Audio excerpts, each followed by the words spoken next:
দাদা ভাই, আমাকে একটা গল্প শোনাও না। আচ্ছা, আজ আমি তোমাকে হৃদয় ছুঁয়ে যাওয়া একটি গল্প আইসক্রিমওয়ালার ঘন্টা শোনাবো।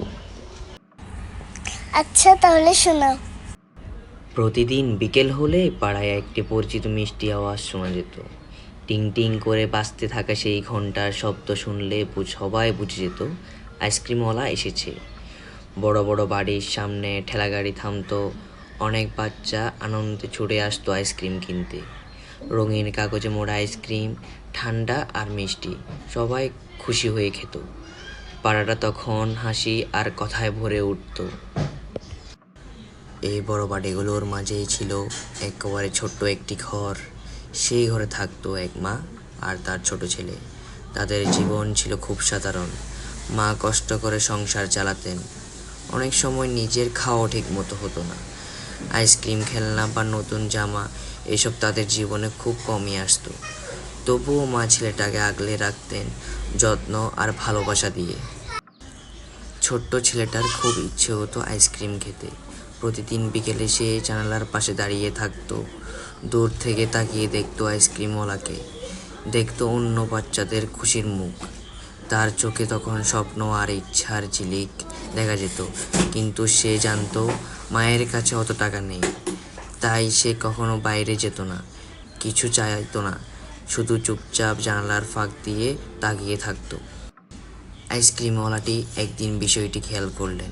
প্রতিদিনই আসেন, প্রতিদিনই দেখেন ছোট ছেলেটা জানালায় দাঁড়িয়ে থাকে, কিন্তু কখনো কাছে আসে না। তার চোখে যে কতটা ইচ্ছা আর অপেক্ষা, সেটা আইসক্রিমওয়ালার চোখ এড়ায়নি।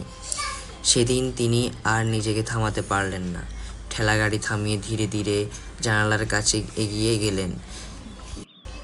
তিনি খুব মিষ্টি করে জিজ্ঞেস করলেন, ছোট ছেলেটা রোজ কেন শুধু তাকিয়ে থাকে, কেন আইসক্রিম কিনতে আসে না? ছেলেটা প্রথমে একটু লজ্জা পেল, তারপর ধীরে ধীরে বলল, তার আইসক্রিম খুব ভালো লাগে, কিন্তু তাদের কাছে টাকা নেই, তাই সে শুধু দূর থেকে দেখে। এই কথা শুনে আইসক্রিমওয়ালার মনটা কেমন ভরে উঠল। তার চোখ ভিজে গেল, বুকের ভেতরটা ভারী হয়ে গেল। আইসক্রিমওয়ালাটি হাসি মুখে বললেন, আজ থেকে যেদিন ইচ্ছে ছোট ছেলেটা আইসক্রিম খেতে পারবে, এর জন্য কোনো টাকা লাগবে না। ছোট ছেলেটা প্রথমে বিশ্বাস করতে পারল না। তার চোখ বড় বড় হয়ে গেল। তারপর তার মুখ ফেটে উঠল এক আনন্দের সুন্দর উজ্জ্বল হাসি।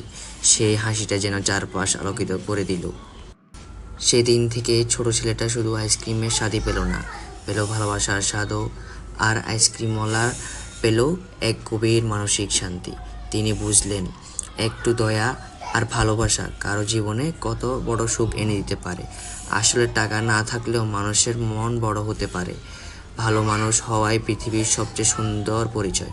এই গল্প থেকে কি শিখতে পারি? এই ছোট্ট গল্পটি আমাদের শেখায় ভালোবাসা কখনো দামে মাপা যায় না।